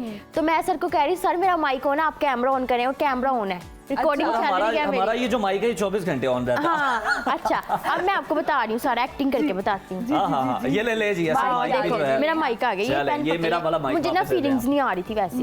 ये देखें ना, अब आपको feeling आया, हमने इसलिए माइक अरेंज किया। हाँ, ओके। उनको नहीं पेन से आ रही थी। अच्छा सर, मुझे कह रहे हैं कि आप अपना ना माइक ऑन कर रहे हैं। मैं सर को कह रही हूँ सर मेरा माइक ऑन है, आप अपना कैमरा ऑन करें, और कैमरा ऑन है, और मैं पीछे बार बार देख रही हूँ। मैं कह रही हूँ सर उनको आगे तो आने दो, उनको आगे तो आने दो। मैं उसमें कह रही हूँ प्रोटोकॉल देख के नहीं जी, माशाल्लाह प्रोटोकॉल से। आ गया, गाड़ियां आ गई पीछे से फौरी। अच्छा ठीक है, गाड़ी आएंगी, मैं पीछे देख रही हूँ। मैं आपको बोलूंगी सर उनको आगे तो आने दो, जी, वो जी, आगे आएंगे तो फिर हम अपना बल्कि आप कैमरा थोड़ा ये ऑन देखें ना, करेंगे ना। मैं कैमरा ऑन कर लिया, फटाफट बताएं, वो गाड़ियां आ गई हैं पीछे से, प्रोटोकॉल आ गया। माशाल्लाह से प्रोटोकॉल आप देख सकते हैं, कैमरामैन अभी था, हम आपको जो है ना सारा विजिट करवाता रहेगा। यहाँ से ही ईरान के सदर की प्रोटोकॉल गुजर के जाएंगे, और हम आपको सारा विजिट करवाते रहेंगे माशाल्लाह बिल्कुल जी, से। जबरदस्त जबरदस्त, क्या बात है। जबरदस्त। अच्छा मेरू, ये भी हमें बताएं, क्योंकि आपको ज्यादा अरसा नहीं हुआ अभी इस फील्ड में, जी। 2-3 महीने का अरसा ही गुजरा, तो सोचा था कि जी। 2-3 माह के अंदर अंदर ही इतनी ज्यादा एकदम से वज़ीर मिल जाएगी, एक स्टार बन जाएंगी, और अब आगे क्या सोच रही हैं, आगे क्या करना है? आगे आगे मैं इसी फील्ड में रहूंगी, क्योंकि अच्छा। मैं आपको बता रही हूँ मुझे ये भी लोग कह रहे हैं कि तुम्हारे में एटीट्यूड आ गया। मेरी अपनी दोस्तें कह रही हैं इतना टाइम नहीं है, मैं आपको पता है मैंने ये वाला ड्रेस नहीं पहन के आना था, मैंने कोई और पहन के आना था, लेकिन मैंने कहा चलो कोई नहीं यही है। पर एक चीज तो मैंने लड़की होने के नाते बड़ी अच्छी नोटिस किया कि वहाँ पे आपके नेल्स नहीं है लेकिन यहाँ पे नेल्स डन करके आए हैं। आपने ये तो मेरे से पूछा नहीं, ये जरा जी प्लीज, ये मुझे पकड़ा दें आप, पूछे। अच्छा आप जो आप मेरे बाकी इंटरव्यूज देखेंगे ना उसमें मेरी ना लुक अच्छी है, इसमें आप देख लो मेरी जरा लुक नहीं, जीरो लुक है। वो इस वजह से 3 दिन से मैं इस्लामाबाद में थी, अर्जेंटली मुझे जो है ना मैं सोई हूँ घर, मुझे सर की कॉल आती है मैडम आपने अर्जेंटली आना, क्योंकि सर को पता है मैं रेडी होने में बहुत टाइम लगाती हूँ। पहले सूट निकालो, प्रेस करो, पहले तो डिसाइड में करने ना 1 घंटा लग जाता है मेरा सूट। अच्छा सर को पता है अगर हमने कहीं पे इवेंट में जाना है ना 2 घंटे उन्होंने पहले मुझे बता देना मैडम आप रेडी वगैरह हो जाए, मैं आपको पिक करूँ, हमने इस इवेंट पे जाना है। मैं कहती हूँ ओके सर। अच्छा वो उस दिन अर्जेंटली था, मेरा कोई माइंड नहीं था कि मैंने ऑफिस जाना है, मैं अपने घर में रेस्ट करी थी क्योंकि 3 दिन से मैं इस्लामाबाद में थी, मैं सही से सोई भी नहीं थी। हाँ तो मैं बहुत थक गई थी, मेरा कोई माइंड नहीं था कि मैं जाऊंगी। अच्छा जब मैं जाती हूँ ना वहाँ पे तो मैं कहती हूँ सर आपने मुझे ऑफिस बुलाया और ऑटो भी मैंने अपने ऑफिस का ही कराया है, मैंने कहा मैंने अपने ऑफिस जाना है। अच्छा ऑटो में जब आगे जाती हूँ ना तो सारे रास्ते ब्लॉक हैं, तो मैं सर को कह रही हूँ सर आपने मुझे बुला लिया, आपको तो पता ही नहीं रास्ते बंद है। आगे से मुझे सर कह रहे हैं कि मैडम आपको तो पता ही नहीं, आपने तो सारा दिन सो के गुजार दिया। ईरान के सदर जो है ना उन्होंने हमारे लाहौर में आना है और हमने उसी चीज की कवरेज करनी है। मैं कंफ्यूज, मैंने कहा मेरी तो कोई स्टडी नहीं है, मुझे तो पता नहीं मैं वहाँ पे जाके क्या बोलूंगी, मुझे कुछ नहीं पता। अच्छा जब आगे जाती हूँ ना तो इतने बड़े से वो लगे होते हैं, पता नहीं क्या इतने बड़े से, उसके नीचे से मैं दूसरी साइड पे जाती हूँ ना, यहाँ हाँ कंटेनर ना यहाँ से रास्ता ना यहाँ से, मैंने कहा मैं कहाँ से जाऊँ, उसके नीचे से घुस के मैं दूसरी साइड पे इतना कुछ किया तो फिर भी लोग मुझे बातें कर रहे हैं, बातें जो कर रहे हैं उनकी बोलती बंद नहीं हो गई। हाँ बोलती बंद। अच्छा मैं दूसरी साइड पे जाती हूँ ना तो फिर मुझे पता चलता है मैंने कवरेज करनी है। अब फिर उस टाइम पे मुझे जो आया जैसे आया मैंने वैसे ही बोल दिया। प्लीज ये भी बताएं आप माशाल्लाह यू आर सो टॉकेटिव, खामोश अगर रहना पड़ जाए तो क्या वो हो पाएगा आपको? नहीं टास्क मिल जाए आपको, आपने एक दिन पूरा चुप रहना है और खामोशी की वीडियो आपके मिलियंस में चली जाएगी। ऐसा मुमकिन है? नहीं है ना? बस मुबारक हो आप फिर फातिमा के हम पल्ला हैं। अल्हम्दुलिल्लाह। अच्छा मेहरुनिसा ये बताएं कि सबसे अच्छा, बड़ा मजेदार, सबसे ह्यूमरस और दिलचस्प पैगाम किसका मिला वीडियो वायरल होने के बाद जिसको आपने बड़ा एंजॉय किया हो? अच्छा वो ये था कि अब मैं जो है ना कहना नहीं चाहती, मैं नाम नहीं लेना चाहती, नाम ना ले, एक बंदा है उसको ना मैं मुंह लगाना पसंद नहीं करती, ठीक है? ओए होए सुन लो भाई, तुम्हें कह रही हैं, तुम्हें पॉइंट आउट कर रहे हैं। उस दिन मुझे उसकी कॉल आती है और वो कहता है तुम तो वायरल हो गई। मैंने कहा अच्छा, मैंने कहा तुम्हें अब पता चला है? हाँ मैंने अभी देखा। मैंने कहा बस फिर तुम एंजॉय करो उस वीडियो को। मैंने कहा अच्छा मेहरुनिसा साहब ये भी बता दें कि घर वालों का रिस्पांस कैसा है, क्योंकि हम देख रहे हैं कि आपकी मदर भी माशाल्लाह आपके साथ आई हैं। जी जी। तो फैमिली का रिस्पांस कैसा है? मैं आपको बता रही हूँ, मैं आपको बताती हूँ, मेरे जो अब्बू है ना वो जब बाहर जिस फील्ड में वो बैठते थे ना अपने दोस्तों में, वहाँ पे ना उनको कहते कि तुम्हारी बेटी ना सही नहीं है, टिकटॉक पे आती है, टिकटॉक वीडियोस लगाती है, कभी कहीं कुछ खाने जा रहे हैं, कभी कहीं कुछ जा रही है, मीडिया में आपको पता है यहाँ खानदान के लोग जीने नहीं देते, बाहर के लोग भी जीने नहीं देते, वो ऐसे बातें करते थे। आज खानदान के लोग भी ये बातें हाँ मैं बताती हूँ ना, पहले उन दोस्तों पे चले जाते हैं। अच्छा जब वो बाहर जाते हैं ना, बाहर जाते हैं ना तो लोग उनको मुबारक देते हैं, मुबारक कोई ਤੁਹਾਡੀ ਕੁੜੀ ਵਾਇਰਲ ਹੋ ਗਈ। मैं वीडियो देखी सी ਤੁਹਾਡੀ ਕੁੜੀ ਦੀ ना, मैं वेख्या सी वो माशाल्लाह न्यूज़ ਤੇ ਹੈਗੀ है, तो वही लोग उनको जब मुबारक देते हैं ना, वो जब मुझे आके बताते हैं कि पहना मैं जो है ना उन्होंने मुझे मुबारक दिया, वही वाले अंकल जो मुझे कहते थे ना कि तुम्हारी बेटी तो टिकटॉक चलाती है, टिकटॉक तो अच्छा नहीं है, कभी कहीं जा रही है, कभी कहीं जा रही है, अब तो वो मीडिया में भी आ गई है, उसने कोई कसर ही नहीं छोड़ी, अब तो वो मीडिया में भी आ गए। वही लोग जब उनको मुबारक देते हैं। चलाने से क्या मसला है? आप कौन सा तेज चलाती हैं टिकटॉक? हाँ और मेरी बात सुनो, और यही लोग होते हैं जब बोर होते हैं ना ये टिकटॉक ही ओपन करते हैं। सही बात है, यूज करते हैं तो उनको पता चलता है ना, टिकटॉक में ही पता चलता है हमारे लाहौर में क्या हो रहा है, क्या नहीं हो रहा। और फैमिली वालों को भी जरा वो भी स्कोर सेटल करने लगे आता। हाँ वो जो बातें करते हैं ना दोस्तों के साथ तो कर दिया। बस अब तो उनके मुंह बंद हो गए ना, वो बातें मुझे करते थे। सॉन्ग था कि करना नहीं कुछ सी गवार आख दे, ओही बापू तेरे पुत नु स्टार आख दे, के साथ ही वही सीन हुआ है। इसका आपने तर्जुमा करके मुझे सुनाना। समझ यार वो मुझे आ गई, मुझे आ गई समझ में कि नहीं आ रही। वेरी गुड, ये हमने पेरिस से इंपोर्ट करवाए हैं। जी ओए होए बस। अच्छा आपने मेहरुनिसा एक काम करना है, आप बेशक चाहे तो खड़ी भी हो सकती हैं जैसे आपके लिए सूटेबल है। जो आपके हेटर्स हैं, चाहे वो आपके दोस्तों में, क्योंकि दोस्त तो वैसे हेटर्स नहीं होते, लेकिन लोगों में हैं या रिलेटिव्स में हैं, उनको अगर आप कोई बीपर की फॉर्म में पैगाम देना, कुछ दोस्तनुमा दुश्मन भी होते हैं ना, उनको पैगाम दे। ये माइक में आपको दोबारा दे, यहीं पे ये ले ले जी कैमरामैन जल्दी फोकस कैमरामैन करें। जल्दी से हाँ फोकस करें और मेहरून कैमरामैन जरा फोकस करो, मैं सही लग रही पहले तो ये बताओ। पहले यार ये देखें प्यारी, ठीक ठीक लग रही ना। आपका ये वाला कैमरा है, ये वाला है ओके। यार जो छोटा सा लड़का नहीं खड़ा कैमरे के पीछे, ये वाला हाँ, कैमरा। मुझे नजर आ रहा है। हाय। अच्छा मैं ठीक है जी, आपको क्यों ठीक, मैं आपको यही कहना चाहूंगी, अगर मैं आपको लग रही आप फिर भी मुझे देख लो, एक व्यूज मेरा ज्यादा हो जाएगा। आप मुझे देखो, लेकिन चाहे आपका दिल नहीं ना करा, मुझे लाइक ना करो, कमेंट भी ना करो, बस मुझे देख लो। जैसी भी लग रही ना मुझे देख लो, मेरे लिए यही बहुत है, आप मुझे देख लोगे। क्योंकि अगर आपको मैं पसंद नहीं हूँ, मैं फिर भी आपको कुछ कहना नहीं चाहती, फिर भी आपका दिल से शुक्रिया। और जो लोग मुझे पसंद कर रहे हैं और जो लोग मुझे इतने लाइक कर रहे हैं, मुझे दिल भेजते हैं, मुझे कमेंट करते हैं, मेरी वीडियो को फॉलो करते हैं और अपने पेज पे लगाते हैं, इतने ज़्यादा व्यूज़ आते हैं, उनका भी जो है ना, मैं ये देखो दिल से शुक्रिया करती हूँ। दिल से शुक्रिया आपका बहुत बहुत ज्यादा। मैं मतलब कि मैं आपको बताऊं, मेरी इतनी औकात नहीं थी कि मैं इस ईद पे आऊंगी, आप मुझे इनवाइट करेंगे, लेकिन मेरी अल्लाह ने हमने बड़ा एंजॉय किया मेहरून ने आपकी बातों को, नेचुरल बातें आपकी उजैर साहब दिल से आप भी शुक्रिया करें। आप भी शुक्रिया जरा बनाएं किस तरह। यहाँ से आपने कह रहे हैं अच्छा एक दिल यूं भी बनाया जाता है ना कोई, नहीं वो दिल सही कोरियन वाला होता है, ये वाला सही है, पता चल रहा है दिल है, जरा हमारे दिल बड़े हैं, तो दिल से शुक्रिया।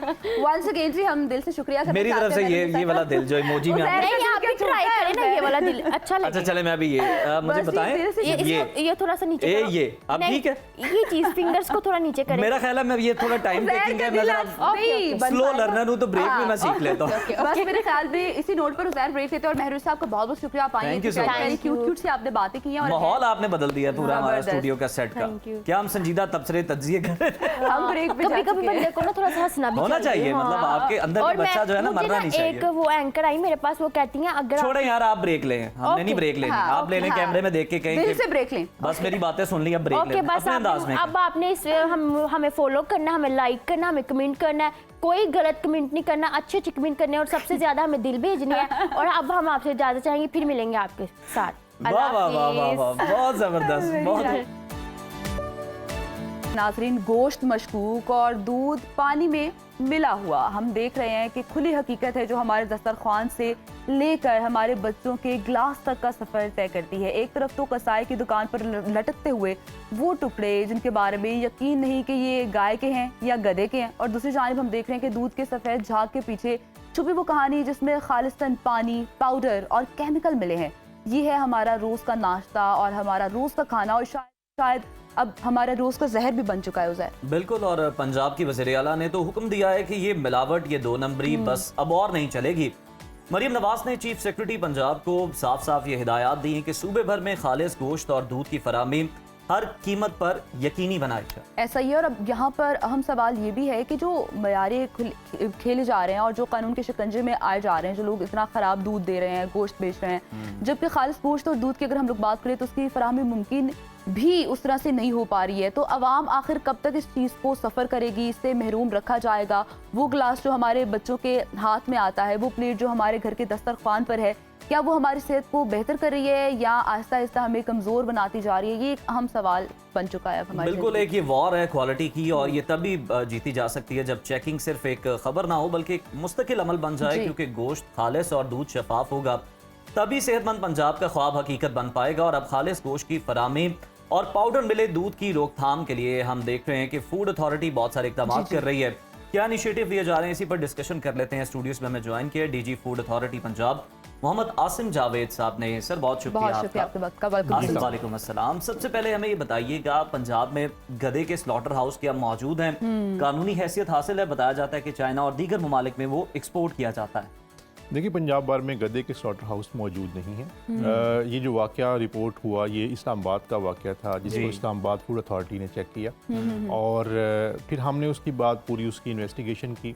इस्लामाबाद के तमाम होटल्स और रेस्टोरेंट्स, इसी तरह से जो रावलपिंडी साइड के होटल्स रेस्टोरेंट्स थे और पंजाब के दीगर शहरों जिनमें लाहौर भी शामिल है, हमने बड़ी डिटेल्ड इंस्पेक्शंस की। हमें अल्हम्दुलिल्लाह गधे का गोश्त जो है हमारे होटल्स और रेस्टोरेंट्स पे नहीं मिला। बेसिकली ये एक्सपोर्ट हो रहा था और वहाँ पे आपने नाम ले लिया चाइना में, वहाँ पे इसकी बहुत ज़्यादा डिमांड है, इसको बड़ा वो लजीज कंसिडर करते हैं। मेरी 2-3 चाइनीज़ से भी इस हवाले से बात हुई तो वो इसको बड़ा ही एक जैसे होता है, हम जैसे मटन को बड़ा अच्छा समझते हैं जैसे ठीक है, या देसी चिकन को अच्छा समझ रहे होते हैं, तो उनके नज़दीक इसकी जो है ना वो इस तरह की अहमियत है। और ये मुख्तलिफ मेडिसिनल प्रोडक्ट्स के अंदर भी जो है ना वो इस्तेमाल किया जाता है।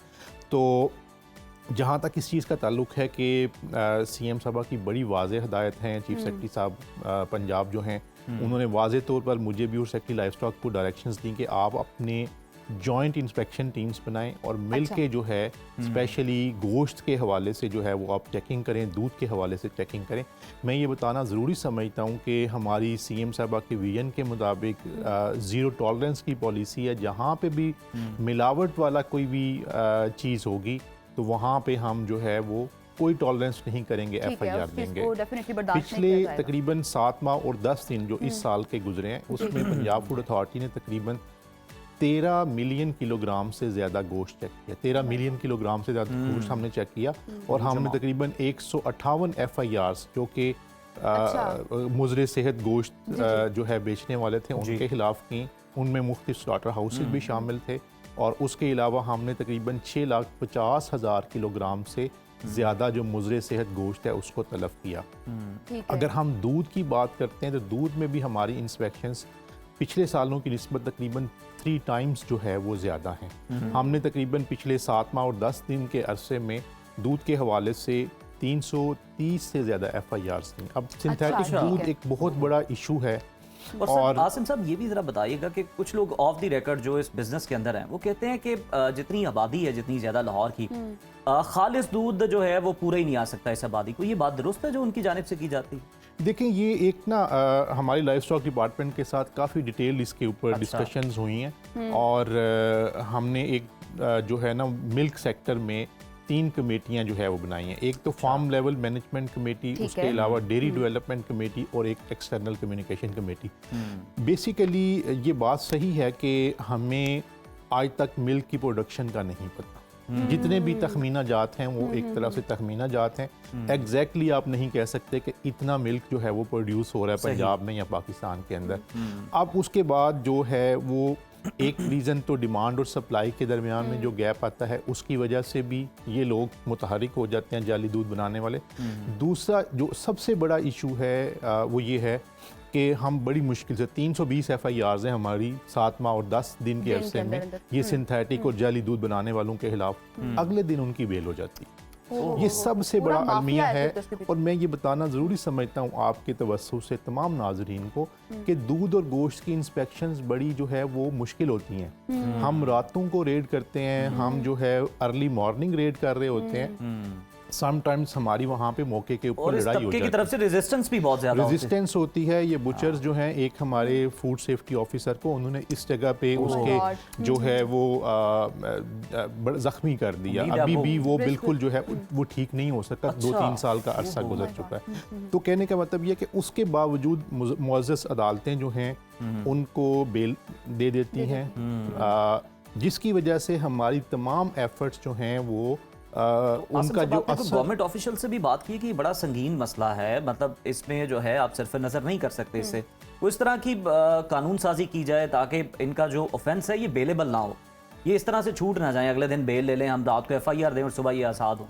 देखिए इस हवाले से में हम 3-4 चीज़ें करने जा रहे हैं। एक तो ये है कि जो स्लॉटर कंट्रोल एक्ट है उसके अंदर भी तरमीम लेके आ रहे हैं और पंजाब फूड अथॉरिटी एक्ट जो है 2011 का बना हुआ उसके अंदर भी तरमीम लेके आ रहे हैं। जितना भी जो फूड रिलेटेड क्राइम है, मीट रिलेटेड क्राइम है, उसको हम नॉन बेलेबल करार दे रहे हैं। उसके अलावा यह कि सज़ाओं की जो मियाद है उसको बढ़ा रहे हैं। तीसरा ये कि हम स्लॉटर हाउसेस की रीमॉडलिंग के हवाले से एक पूरा का पूरा जो है वो पैकेज लेके आ रहे हैं कि स्लॉटर हाउसेस आपको पता है नॉर्मली लोकल गवर्नमेंट डिपार्टमेंट जो है उसकी प्रॉपर्टी है वही उनको चला रहे होते हैं। हम उन तमाम स्लॉटर हाउसेस को जो है वो इस तरह से रेगुलेट पंजाब फूड अथॉरिटी करेगा कि उनको फूड बिजनेस के तौर पर देखा जाएगा। जो भी जानवर आ रहा है उसकी पहले एंटीमॉर्टम होगा, उसके बाद स्लॉटरिंग जो है वो हाइजेनिक तरीके से की जाएगी, उसके बाद उसका पोस्टमार्टम होगा, उसकी ट्रांसपोर्टेशन और ये सारा का सारा डिजिटली हम सर, ये जो मॉनिटर कर रहे हैं। कसाब खुद से मोहर लगा लेते हैं, इसका क्या मतलब मोहर भी उन्होंने रखी होती है ना, खुद लगा लेते होते हैं, तो इसका क्या आपने को तोड़ निकाला? इसका ये रेगुलेशंस जिनका मैं तज़किरा कर रहा हूँ, slaughter remodelling of slaughter houses regulations, उसमें इसका तदारुक जो है वो मौजूद है। तमाम स्लॉटर हाउसेस जो हैं वो डिजिटली हम उनको मॉनिटर कर रहे होंगे। वहाँ पे जो वेटनरी ऑफिसर्स हैं वो मौजूद होंगे, बेशक वो पब्लिक सेक्टर के स्लॉटर हाउस हैं या प्राइवेट सेक्टर के। ठीक है। अच्छा आसिम साहब, ये तो एक ज़बरदस्त इनिशिएटिव दिया जाएगा और उसके बाद प्रॉपर एक इन्वेस्टिगेशन भी उसका सिलसिला चलता रहेगा। हमें ज़रा सिंपल अल्फाज में जो देखने वाले हैं उनको ये बताएगा गोश्त लेने कोई बंदा जाता है, दूध किसी के घर में आ रहा है, किस तरह से फ़ौरन से ये जांच की जा सकती है? कोई आसान तरीका हो अंदाज़ा लगाने का कि क्या ये गोश्त असली है, मशकूक गोश्त है? हम लोग दूध की भी जब बात करते हैं तो पानी मिला दूध फिर भी ठीक है, ये जो केमिकल्स डाले जाते हैं इनको किस तरह से चेक किया जा सकता है? पानी मेरे वाले के तो बारे में कहते हैं ये तो बल्कि नेकी का काम कर रहे हैं कि सिर्फ पानी मिला रहे हैं कुछ। और सर गोश्त का तो वाकई जो हसास लोग हैं वो बाहर से ये टिक्के कबाब जो खासतौर पे बीफ के खाना छोड़ चुके हैं, जो गैर हसास हैं वो तो दबा के खा रहे हैं। देखिए मैं गोश्त के हवाले से मैं 2-3 अर्ज करना चाहूँगा। एक तो यह कि चिकन मीट जो है वो अपने सामने ज़िबा करवाएं। सही। जो ठीक है। मुर्गी आप लें वो तकरीबन 1.5 किलोग्राम से ज़्यादा वजन सर की। अब नहीं, अब तो खैर बहुत बड़ी आ रही हैं मुर्गियां, तो 2.5 नहीं, किलो। कम से कम उससे कम होगा तो वो समझे कि वो शायद उसकी ग्रोथ सही नहीं हो सही, सकी। ओके। उसके आंखों से पानी तो नहीं आ रहा, उसके जिस्म पे किसी बीमारी के निशानात वगैरह तो नहीं है, ये आप या उसकी टांगे टेढ़ी तो नहीं है, ये आप उसको मुर्गी को चेक कर सकते हैं। फिर अपने सामने जब आप ज़िबा करवाएंगे तो जो हेल्दी मुर्गी होती है उसका जो मीट है वो तकरीबन लाइट पिंक, थोड़ा सा अच्छा। येलो होगा, लाइट पिंक कलर में वो होगा। इसी तरह से मटन या बीफ जो है ये चेरी रेड होता है, चेरी रेड। और जो गधे का गोश्त है वो डार्क रेड होता है। अच्छा, इन दोनों में ये फ़र्क है। और इसके अलावा जो है वो आप उसकी जो स्मेल है या उसकी जो बू है उससे भी अंदाज़ा लगा सकते हैं। अगर तो फाउल स्मेल होगी तो आप समझें कि ये गोश्त ठीक नहीं है। अगर उसके ऊपर जो है ना वो ब्लैकिश या ग्रीनिश या ब्लूइश किस्म के कोई स्पॉट्स हैं तो तब भी वो गोश्त जो है वो ठीक नहीं है। तो आपको एक उसकी स्मेल से भी जो है और उसकी रंगत से जो है ना इस चीज़ का अंदाज़ा हो सकता है जबरदस्त कि है, ये गोश्त आसान ठीक तरीके है जिससे या हम नहीं। अंदाजा लगा सकते हैं। आसिफ साहब ये भी हमें बता दें, जैसे आपने कहा है कि डिजिटल करने जा रहे हैं और बहुत सी चीज़ें उससे बेहतर होंगी, तो हम मुस्तकबिल करीब में कितने दिनों में देख सकते हैं या कितने हफ्तों में देख सकते हैं कि चीज़ें मुकम्मल हो जाएं प्रोसेस? क्योंकि हम अब ये देख रहे हैं कि केसेस की तादाद दिन ब दिन बढ़ती जा रही है, चाहे वो पानी वाला दूध हो या गोश्त वाला खतरा हो। देखिए गोश्त के वाले से अभी हमारी जो है ना ये जितनी भी लेजिस्लेशन हम करने जा रहे हैं वो हमने समरी भी इनिशिएट कर दिया। उसके अलावा जो रेगुलेशंस हम बनाने जा रहे हैं नेक्स्ट PFA बोर्ड मीटिंग में इंशाल्लाह वो अप्रूव हो जाएंगी। उसके बाद हमारा ये सारा का सारा अमल जो है वो शुरू हो और जाएगा। सर इसको 24 घंटे आप किस तरह चलाएंगे, उसके लिए क्या मैकेनिज्म आपने बनाया ताकि चेकिंग जो है वो चलती रहे?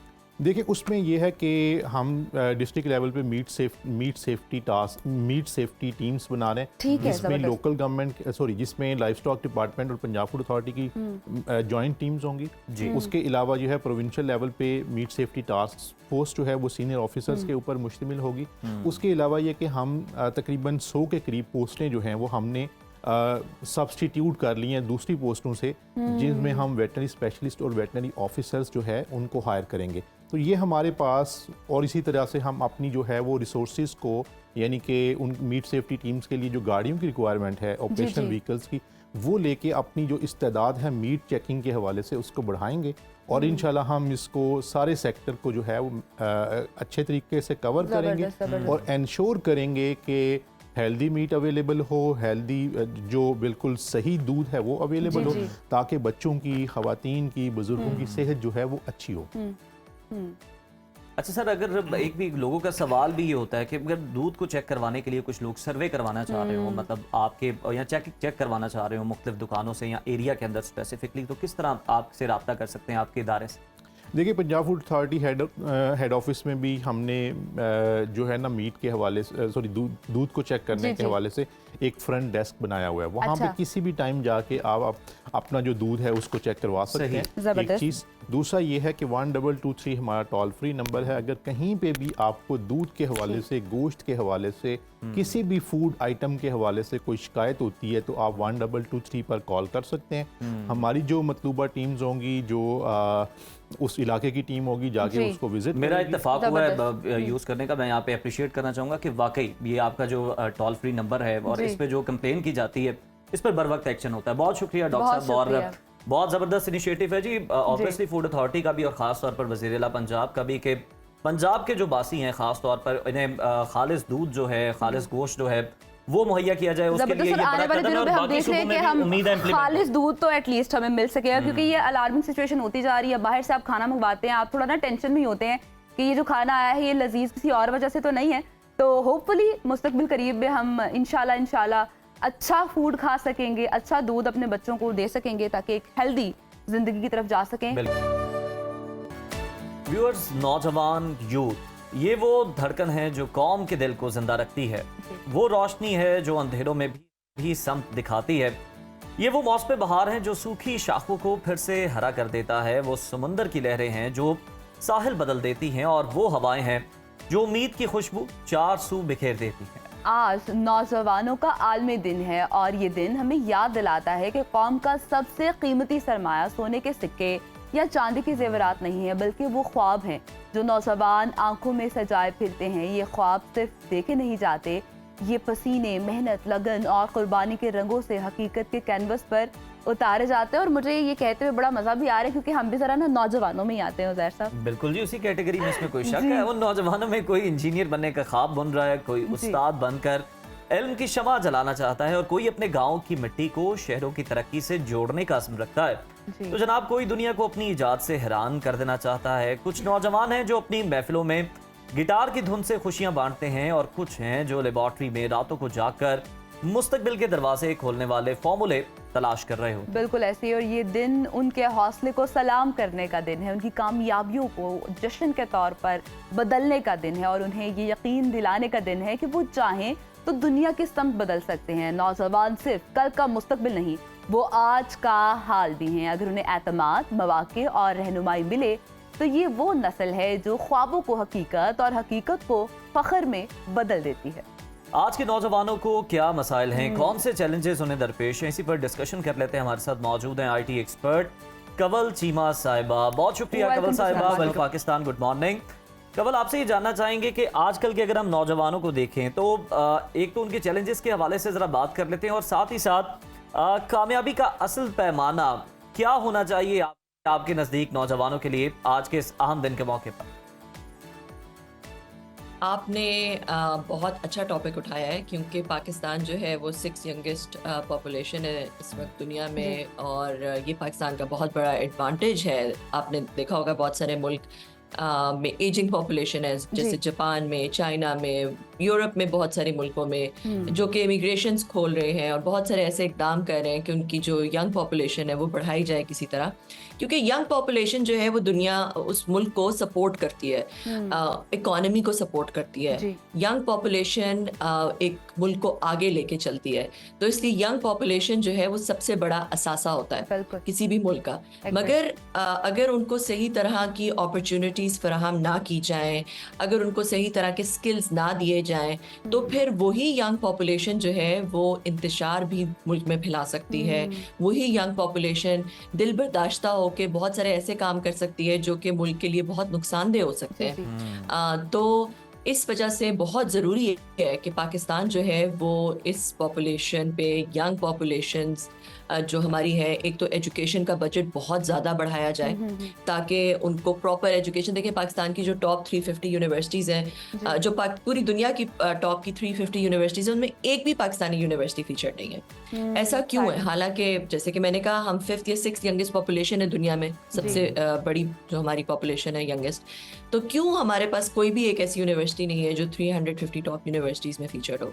क्यों ऐसा होता है कि हमारी जो यूथ है वो उसको हम प्रॉपर उस तरह की अपॉर्चुनिटीज़ नहीं दे पा रहे। अभी हुकूमत ने बहुत सारे ऐसे प्रोग्राम्स और कुछ सालों से हमने स्टार्ट किए हुए हैं जिसमें हम यंग पॉपुलेशन को स्किल्स दे रहे हैं, IT स्किल्स की तरफ लेके जा रहे हैं, क्योंकि कोविड के बाद ये फिनोमेना आया है कि दुनिया में कहीं पे भी आप हो, कहीं पे भी आप एम्प्लॉयबल होते हैं पूरी दुनिया में।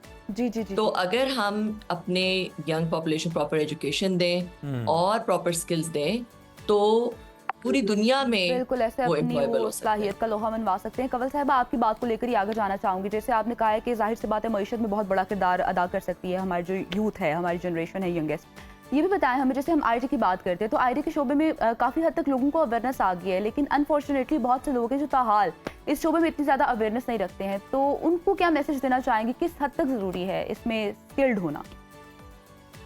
देखिए, अब जो नया दौर आ रहा है, AI का दौर आ रहा है, उसके अंदर AI सिर्फ IT के शोबे के अंदर आपकी मदद नहीं करती। आप किसी भी शोबे में हैं, चाहे आप जर्नलिस्ट हैं, आप मार्केटर हैं, आप रियल एस्टेट एजेंट हैं, आप डॉक्टर हैं, आप मैन्युफैक्चरिंग इंडस्ट्री में हैं, आप हॉस्पिटैलिटी में हैं, एग्रीकल्चर में हैं, किसी भी हेल्थ केयर में, किसी भी आप इंडस्ट्री में हैं, आपकी प्रोडक्टिविटी और आपका जो आउटपुट है जी, जी। वो बहुत ज़्यादा इन्हांस हो सकता है with the help of AI। ठीक है, तो आपको AI आना चाहिए रिगार्डलेस ऑफ द फैक्ट कि आप IT में हैं कि आप नहीं हैं।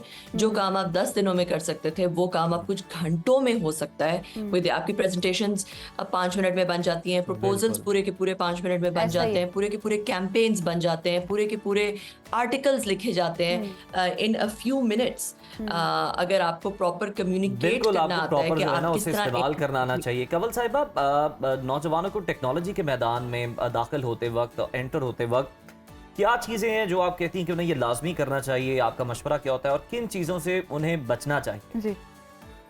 देखिए, सबसे पहले तो कोई भी नौजवान जो है उसको अपने आप को अंडरस्टैंड करना ज़रूरी है। उसके क्या पैशंस हैं, यस कि क्या स्किल्स हैं, what they love to do. जैसे एक जापानीज कॉन्सेप्ट है इकिगाई के नाम से, कि it combines 4 things, what you love, what you can be paid for, मतलब जिससे आप बहुत मोहब्बत करते हैं, जिससे आप कुछ कमा सकते हैं, जो आपका स्किल है और जो दुनिया के लिए भी, दुनिया को भी बेहतर बना सकता जी। है। तो ऐसी चीज ढूंढे जो इन चारों चीजों को कंबाइन करती है फॉर यू। हर एक बंदे का जबरदस्त। यूनिक होता है, तो नौजवानों को अपने आप को अंडरस्टैंड करने की जरूरत है और उसके बाद कुछ बेसिक स्किल्स लेने की जरूरत है। जैसे मैंने आपको कहा, आर्टिफिशियल इंटेलिजेंस में प्रॉम्प्ट इंजीनियरिंग, आर्टिफिशियल इंटेलिजेंस को लेवरेज करना, यूज करना, बेसिक नॉलेज है वो हर नौजवान को आनी चाहिए। क्योंकि मैं ये प्रिडिक्ट मैं नहीं कर रही, पूरी दुनिया में ये प्रिडिक्शन आ रही है कि जो शॉर्ट टर्म में जो लोग AI को लेवरेज करते हैं वो उन लोगों की नौकरियां बिल्कुल खा जाएंगे, खत्म हो जाएंगे वो लोग जो कि AI को लेवरेज नहीं करना चाहते। सही बात। और कमल तो इस साहिबा, ये वजह भी से देखिए ना कि short लोग term- तनकीद का निशाना AI को बना रहे हैं जी, कि इससे मुस्तकबिल में बहुत से खतरात है, लेकिन उससे फायदा उस तरह से हासिल नहीं कर रहे जिस तरह से करना चाहिए। हम ये भी देखते हैं कि जब हम यूथ की आजकल की बात करें तो वो लोग बहुत ज्यादा डिस्ट्रैक्ट है। जैसे आपने बात की कि सेल्फ अवेयरनेस होनी चाहिए कि आप करना क्या चाहते हैं। अगर आप किसी से पूछे कि आपकी हॉबीज क्या है आजकल के दौर में, उसको वो भी बताना नहीं आता क्योंकि सेल्फ अवेयरनेस नहीं है, आप डिस्ट्रैक्ट हो चुके हो। तो इस मायूसी में किस तरह से नौजवान मोटिवेशन ढूंढ सकते हैं, फोकस्ड रह सकते हैं? सबसे पहले तो देखें अपने छोटी बिल्कुल बेसिक चीजें कि वक्त पे सोएं, वक्त पे उठें। हमारे जी। नौजवान जो है वो स्क्रीन्स को आगे रखा होता है, ज़ॉम्बीज की तरह वो स्क्रीन्स देख रहे होते हैं। रील 1 मिनट के बाद एक चेंज हो रही होती है, घंटा गुजर उसकी जाता है। वजह से जी, जी। डोपामीन सर्किट्स दिमाग में बन रहे होते हैं जो कि आपको बिल्कुल फोकस करने की सलाहियत को ख़त्म कर देते हैं, डीप थिंकिंग की सलाहियत को बिल्कुल ख़त्म कर देते हैं। तो सबसे पहले तो बेसिक जो है वो अपने आप को, अपने जो थिंकिंग एबिलिटी है, जो फोकस करने की एबिलिटी है, जी। उसको उजागर करें। अपना जो स्क्रीन टाइम है उसको लिमिट करें, वक्त पे सोएं, वक्त पे उठें, अच्छा खाएं, प्रोसेस्ड फूड, जंक फूड मत खाएं। ये बेसिक चीजें, और ये बेसिक चीजें अगर आप कर देखिए, फाउंडेशन किसी भी बिल्डिंग की स्ट्रांग होती है ना, तो उस पे बिल्डिंग स्ट्रांग बनती है। अगर फाउंडेशन ही वीक हो तो आप जितने मर्जी कोर्सेज कर लें, आप जितना मर्जी कुछ और कर लें, अगर आपकी फाउंडेशन वीक है तो वो बिल्डिंग कभी ना कभी क्रम्बल कर जाएगी। तो अपनी फाउंडेशन को सबसे पहले तो स्ट्रांग करें। बिल्कुल ठीक है। कंवल साहिबा, आप ये भी ज़रा मशवरा दीजिएगा, बताइएगा कि हम देखते हैं कि बहुत ज़्यादा जो नौजवान है, बल्कि ज़्यादातर जो हैं वो बैरून मुल्क जाने के ख्वाहिशमंद है। आप तो बल्कि वहाँ पर रही भी हैं, पढ़ी भी हैं और आपने वहाँ पर काम भी किया। क्या मसला है, क्या वजह है कि नौजवान यहाँ पर जो है वो कुछ बेहतर नहीं करना चाहते? हालांकि IT में बहुत ज़्यादा जो है पोटेंशियल हम देखते हैं और वहाँ से लोग आपकी सर्विसेज लेते हैं, आप फ्रीलांसिंग करते हैं, यहाँ पर बैठ के काम करते हैं, तो उसके बावजूद ये प्रेफर क्यों करते हैं? ये प्रेफरेंस क्यों है नौजवानों की कि जी काम करना है तो बाहर जाके ही करना है, यहाँ नहीं करना? देखिए, किसी भी मुल्क में अगर नौजवानों की परसेप्शन, नौजवानों को एंगेज नहीं किया जाएगा और नौजवानों को लगेगा कि उनकी बात नहीं सुनी जा रही, इकोनॉमिक स्टेबिलिटी नहीं है, पॉलिटिकल स्टेबिलिटी नहीं है, पॉलिसी की कंसिस्टेंसी नहीं है, तो फिर नौजवान दिल बर्दाश्ता होंगे और जिसको मौका मिलेगा वो बाहर जाने की कोशिश ज़रूर बारहा करेगा। ठीक है, बिल्कुल एक ऐसा फिनोमेना है कि आपको जो फ्रीलांसिंग है वो आप पाकिस्तान में कर सकते हैं और आपको पाकिस्तान बैठे दुनिया में कहीं पे भी नौकरी मिल सकती है। मगर अगर देखें, अब हमने पिछले साल देखा इंटरनेट की बहुत सारी बंदिश थी। इस साल आई होप कि इस साल ना हो और इस तरह की कोई, मगर अगर वो नौजवान जिन्होंने बहुत मुश्किल से अपने क्लाइंट्स इकट्ठे किए हुए थे, अगर वो इंटरनेट की बंदिश का उन्हें सामना करना पड़ रहा था, वो क्लाइंट्स लूज कर रहे थे। तो इस तरह की छोटी छोटी बातें हैं जिसमें नौजवान जो है उनको लगता है कि भाई एक नेगेटिव उनके अंदर सोच आती है, उनको लगता है कि इस मुल्क में शायद उनका फ्यूचर नहीं है। तो इस पहले तो अवेयरनेस करने की ज़रूरत है, नौजवानों को इंगेज करने की ज़रूरत है, ऐसे प्रोग्राम्स लाने की ज़रूरत है जो कि नौजवानों को इंगेज करें, उनको लगे कि उनकी सुनी जा रही है, उनको लगे उनके लिए अपॉर्चुनिटीज़ हैं, उनको लगे कि पॉलिसी की कंसिस्टेंसी है, उनकी मदद की जा रही है। पाकिस्तान में तरक्की करने में, पाकिस्तान में मेरिटोक्रेसी है, जहाँ पे मेरिट पे जो है वो नौजवानों को, जो अच्छे नौजवान हैं उनको मेरिट पे आगे बढ़ाया जाए, क्योंकि जो अच्छे नौजवान हैं अगर हम उनको मेरिट पे आगे नहीं बढ़ाएंगे, उनको पाकिस्तान में अपॉर्चुनिटीज़ नहीं मिलेंगी, उनको लगेगा कि वो साइड लाइन हो रहे हैं, तो फिर वो बाहर जाएंगे। और मसला ये होता है कि जब स्किल्ड वर्कर बाहर जाते हैं, पहले पाकिस्तान में देखें, पाकिस्तान में हमेशा से लोग बाहर जाते हैं। पाकिस्तान में, पाकिस्तान की इकोनॉमी का बहुत बड़ा हिस्सा जो है वो जो हमारी रेमिटेंसेज आती हैं, जो expats overseas Pakistani remittances $30 billion की लगभग ऑन एवरेज रेमिटेंसेज आती हैं, उससे आगे पीछे होती हैं, ठीक है। तो ये हमारा बहुत बड़ा एक सरमाया है। बिल्कुल सही है। मगर कि जो हमारे जबरदस्त किस्म का पहले मशवरा नौजवान- हमें मिल गया है कमल चीमा साहिबा की जानिब से कि जो स्किल्ड हमारे नौजवान हैं उनके लिए मौके हम लोग जिस हद तक हो सकते हैं चाहिए वो बढ़ाएं, और डेफिनेटली जो स्किल्स हैं उनको विद इन द कंट्री ही यूटिलाइज किया जाए, ये ज़्यादा बेहतर होगा, कारआमद होगा, और आने वाले दिनों में हमारी दीगर जो यूथ के मेंबर्स हैं उनके लिए भी और हमारी अपनी कंट्री की मईशत के लिए बहुत ज़्यादा बेहतर होगा। बिल्कुल। और साथ ही अगर आप देखें ना, पहले तो फातिमा उनका शुक्रिया कवल साहिबा का, और दूसरी जानिब अगर आप देखें ना कि ये जो ब्रेन ड्रेन है या ब्रेन गेन है, इसकी बहस से ही हम निकल जाएंगे अगर हम अपने मुल्क में मेरिट को यकीनी बना दें। सही बात। जो काबिल है उनको आगे आने दें, और जो सहूलियात नौजवानों को चाहिए, मतलब जो फ्री डांसिंग कर रहे हैं, कवल साहिबा ने बड़ा अच्छा कहा, सबसे बेसिक नीड तो उनकी, उन्हें अच्छा वाईफाई जो है वो दिया जाए ताकि उसकी स्पीड अच्छी हो, ताकि वो पूरी दुनिया के साथ मैच कर सके। प्रोग्राम में अब हम बात करेंगे सबसे अहम रिश्ते के हवाले से, यानी बच्चों के हवाले से। तो बच्चों में पेट के कीड़े एक बहुत आम मसला है, मगर ये बिल्कुल मामूली नहीं। ये मसला अक्सर सफाई की कमी, गैर महफूज पानी या फिर मुतासरा खुराक के इस्तेमाल से पैदा होता है। आलमी इदारा सेहत के ये बताता है कि दुनिया भर में 1 अरब 50 करोड़ से ज्यादा अफराद, या आलमी सतह पर 4 में से 1 फर्द आंतों के कीड़े के मरज में मुब्तला है। इस वक्त 83 करोड़ 50 लाख से जायद बच्चों को पेट के कीड़ों के मरज के इलाज की अशद जरूरत। बिल्कुल ऐसा ही है। और आपको ये भी बताते चले कि अगर हम लोग स्पेसिफिकली पाकिस्तान की बात करें तो पाकिस्तान में स्कूल की उम्र के 1 करोड़ 70 लाख बच्चों को बाकायदगी से डी वार्मिंग की जरूरत है। साल 2019 और 20 हुकूमती सतह पर इस हवाले से प्रोग्राम भी हमने देखा कि तश्कील दिए गए थे, और इस प्रोग्राम के तहत मुल्क भर के 32 लाख बच्चों को पेट के कीड़े से खत्म करने के लिए दवा भी पिलाई गई थी। तो इसी सारे मामले पर बात करने के लिए हमारे साथ मौजूद हैं मारूफ हर्बलिस्ट नईमा आपा। नईमा आपा, वेलकम कहेंगे आपको सुनो पाकिस्तान में। कैसी हैं आप? ठीक है अल्हम्दुलिल्लाह। अच्छा नईमा आपा, हमें बताएं, हम देखते हैं कि बच्चों के पेट में जो कीड़े बनने का मसला है ये बहुत से घरों की कहानी है, तो आखिर ये पेट में कीड़े कैसे बनते हैं और इसका सलूशन क्या है? इसका सलूशन पहले हम बात जी, करते हैं कि इसका ये बनते क्यों जी, हैं। जी, बनते हैं ये अनहाइजीन होने की वजह से मोस्टली, ठीक है। ज़्यादातर जो आप कह रही हैं कि पाकिस्तान में डॉक्टर स्कूल्स में बच्चों को डीवॉर्मिंग जो है वो हमें मेडिसिन देनी चाहिए, उसकी वजह सिर्फ ये गंदगी है, पोल्यूशन है, और फिर आजकल एक नया डिजीज़ जो सामने है एच पैलोरी। एच पैलोरी वो यही कि उसकी गंदगी की वजह से, अनहाइजीन होने की वजह से ही सारा का सारा आपकी डिजीज बात बनता है। काट रही हूँ, कुछ लोग कहते हैं कि बच्चे जो है ना उनको जरा सख्त एनवायरनमेंट में रखो, मट्टी शट्टी में रखो, बच्चे सेहतमंद रहेंगे। नाजुक रखोगे, सफाई में ज्यादा रखोगे तो बच्चे सेंसिटिव हो जाएंगे। अब इस चीज में हम क्या करें? हाँ, इस चीज़ में काफ़ी कंफ्यूजन है कि इस चीज़ में हम करें क्या, क्योंकि कहते हैं कि मिट्टी में तो सेहत है, मिट्टी में बच्चों को खिलाएं, लेकिन मिट्टी में बच्चों को खिलाएं लेकिन उसके बाद सफाई का भी ख्याल रखें। ये नहीं कहते कि मिट्टी बच्चों को खिलाएं, खिलाएं, ठीक है ना, खिलाएं नहीं, ठीक है। हाँ जी, हाँ जी, सिर्फ उनको ना प्ले एरिया उनको दें, लेकिन उनकी फिर सफाई का ख्याल रखें, नाखून साफ करें, उनको नहलाएं धुलाएं ताकि वो अंदर ना लेके जा सकें। हाइजीन का ख्याल रखें। हाइजीन का ख्याल रखना ये तो चले ठीक हो गया, लेकिन ये पता किस तरह से चलेगा कि बच्चे को ये मसला चल रहा है उसके साथ? असल क्या बात ये सिम्टम्स होती हैं? सिम्टम्स ये होते हैं कि पहले जो पहचाने जाते थे ना बच्चे, वो ये थे कि रात को ना दांत पीसते थे, अच्छा, कर कर की आवाजें आती थी, बिस्तर से पता चल जाता है हाँ इसको ना वो थ्रेड वॉर्म्स नहीं होते जिनको चुमुने भी बोलते हैं, वो अमूमन होते थे। और दूसरी ये निशानी होती है कि बच्चा, जो आप लोगों को पता है कि नहीं पता इस बात का, बच्चा जब सो रहा होता है ना तो वो पूरे बेड को अपनी जागीर समझ रहा होता है। अच्छा, वो चक्कर लगाता है। ये सबसे बड़ी, उससे भी बड़ी निशानी है कि ये, हाँ जी, लेकिन मोस्टली बताया ये जाता है कि बच्चे पीठ को खुजाते हैं या नाक को खुजाते हैं, लेकिन ये देखिए ये ऐसी है सामने आती सिम्टम्स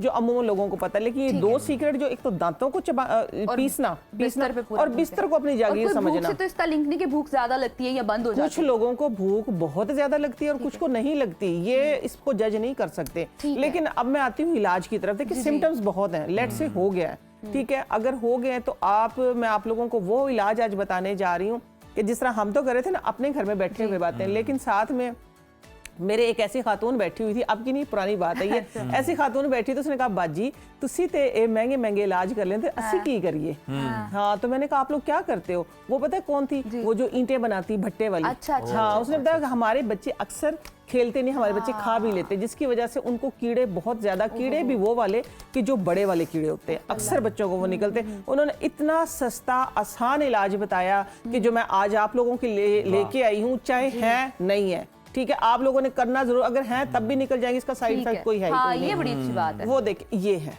अच्छा, ठीक है, बड़े कीड़ों का तो आपने वो इलाज कर दिया, छोटे मोटे कीड़े तो मान ही नहीं रखते। हाँ, माइंड नहीं रखते ना, बड़े बड़े जब निकलेंगे तो छोटी आवाम साथ ही निकल जाएगी।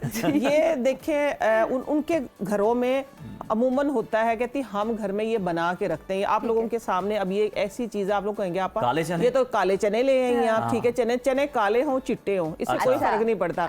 ये सिर्फ आप लोगों ने सिरके में भिगो के रखने। अच्छा, कितनी देर के लिए? पानी में? नहीं, ये सिरके में, ये पिछले 6-7 दिन से रखे हुए हैं, और रंगत भी तब्दील हो गई है, और रंगत तब्दील हो जाएगी, और इसकी चाहे सफेद है चाहे काले हैं, ठीक है। आप लोगों ने करना ये है कि बच्चों को रात को, बड़े बच्चे कोई भी देखिए, किसी को भी हो सकती है अनहाइजीन की वजह से, जरूरी नहीं कि बच्चों को, बड़ों को भी होता है ये मसला।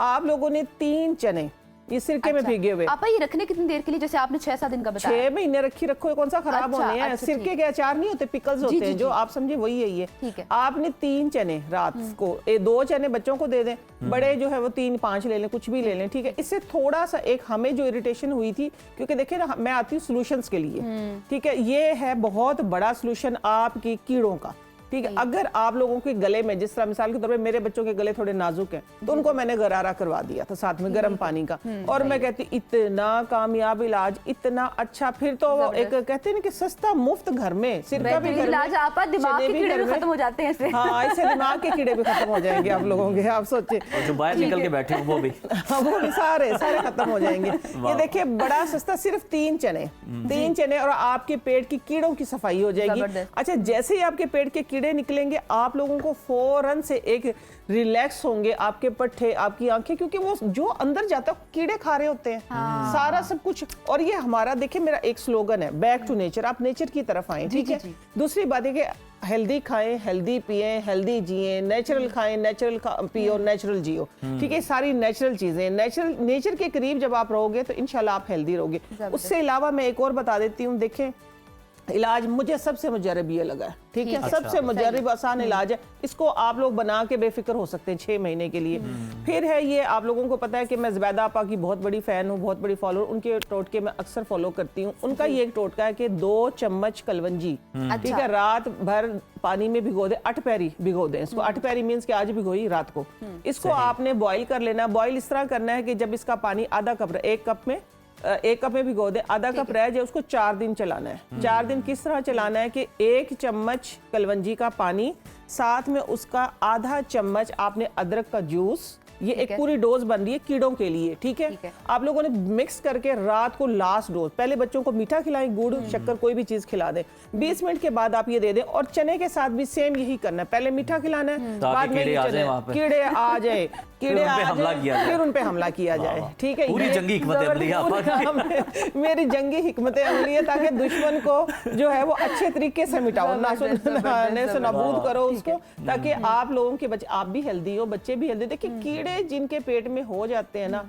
तो वो मैं कहती हूँ कि ग्रो ही नहीं कर पाते हैं, ग्रो ही नहीं कर पाते। कुछ खाते हैं तो वो कीड़े खा रहे होते हैं, कुछ लोग ऐसे हैं जिनको भूख ही नहीं लगती है, कुछ लोगों को भूख ही नहीं लगती है। तो ये जज करना, इसको भूख नहीं लग रही, क्या इसको कीड़े, क्या इसको भूख ज्यादा लगी, क्या ये कोई जज नहीं कर सकता। आप सफाई का ख्याल रखें। आप ये वो चीजें कि जो आपके लिए कोई इस तरह की नहीं है कि मुजरे सेहत है, ये सेहत वाली चीजें अमूमन लेते रहना, ताकि आपकी पेट की सफाई रहे। उसके अलावा टाइम है, एक और बता दूं? जी प्लीज बताएं। अच्छा, उसके अलावा ये है कि देखें, ये मेरे पास ना पिसा हुआ पाउडर रखा था, मैं इसीलिए ले, ताज़ा पत्ते थे नहीं मेरे पास, मैं नीम के पत्ते हैं ये। अच्छा, हाँ, ये बच्चे बड़े सबके लिए, ठीक है। नीम के पत्ते का पाउडर आपने 2 चम्मच लेना है, साथ में लेनी है आपने हल्दी बराबर, जितना नीम का पाउडर होगा उतनी आपके पास हल्दी होगी। इसमें आप लोगों ने शहद डाल के इसकी गोलियां बना लेनी है, अच्छा, ठीक है। गोलियां भी बनानी है आपने किसकी, चने के साइज की। आप समझे आपकी एक गोली 1 डोज है, अच्छा ठीक है और ये लेने पाउडर किस फॉर्म टाइम में है? रात को लेनी है जब दुश्मन जो है हमारा यकजा हो जाता है। रात को जब इस जी, तरह जी, पे रात को लेनी है, सुबह सफाई हो जाएगी। जबरदस्त, उसके अलावा ठीक है। सफाई का ख्याल रखें, ठीक है। सबसे जरूरी बुनियादी बात जो है कि कुछ चीजें देखिए अनहाइजीन मैंने बता दिया जी, कि जी, जी, जी। नाखून साफ करें, बच्चे नीचे से उठा के चीज खा लेते हैं, फिर ये कि पीठ खुजाते हैं वो, क्योंकि बच्चों को नहीं पता लगता ना कि वो ये चीज आप मुंह में कोई चीज उठा के खा लेते हैं, दूसरे आपस में बातचीत करते हैं, इसकी वजह से भी ये कीड़े बहुत फैलते हैं। एक और जो चीज सामने आई है, गर्म खाते हैं हम, ठीक है, जी, जी। और गर्म पानी चीजें ठंडा? खाते हैं, ऊपर से ठंडा पी लेते हैं, अच्छा जी, ऊपर से ठंडा पी ये लेते हैं। इससे भी आपका कीड़ों वाला इशू होता है? कीड़ों वाला इशू होता है, कीड़ों वाला नहीं होता, अंदर का पूरा एक मैकेनिज्म है। देखिए हमें एक चीज गई है, एक अंदर के टेम्परेचर के मुताबिक हमने अपने हाथ में लेके कोई भी गर्म चीज खाई, उसके ऊपर हम रिएक्शन करवा देते हैं ठंडी चीज का, चाहे इसमें सॉफ्ट ड्रिंक लगा ले, ठंडा पानी लगा ले, कोई मशरूब लगा ले, तो वहां से जब गड़बड़ होती है तो वहां पे बैक्टीरिया बिल्कुल पैदा आपा होते हैं। सही है, ये ना सिर्फ बच्चों के लिए बल्कि बड़ों के लिए भी बड़ों बड़ा के लिए, अच्छा, मैं जो कि इस सबके तरह लिए, की बड़े भी तो बच्चे ही बेहतियातियां होते कर हैं, रहे होते हैं। हाँ, हाँ, बड़े बच्चे ही होते हैं, सही बहुत बात है। शुक्रिया आपा, बहुत शुक्रिया, आपने बड़े बहुत जबरदस्त तीन मजा नुस्खे आया और बड़े आसान बता शॉर्ट दिए। टाइम में बहुत उन्होंने आसान, बता हाँ। दिए हमें और समझा भी दिया, और मेरे ख्याल में वो ये अगेन बात है कि पेट के कीड़े तो बहुत से लोगों के आज खत्म होने वाले हैं। होपफुली हम दुआ करते हैं दिमाग के कीड़ों का भी ऐसा कोई इलाज हो सके। हाँ, जो निकल के बाहर भी आ जाते हैं। बिल्कुल हाँ, ऐसे ही तो है, उनको भी एंड करने का आपस हमने नेक्स्ट टाइम कोई नुस्खा लेना है। जरूर। और अभी के लिए हमें इजाजत दीजिए, इंशाल्लाह कल दोबारा मुलाकात होगी, तब तक के लिए अल्लाह अल्लाह हाफिज।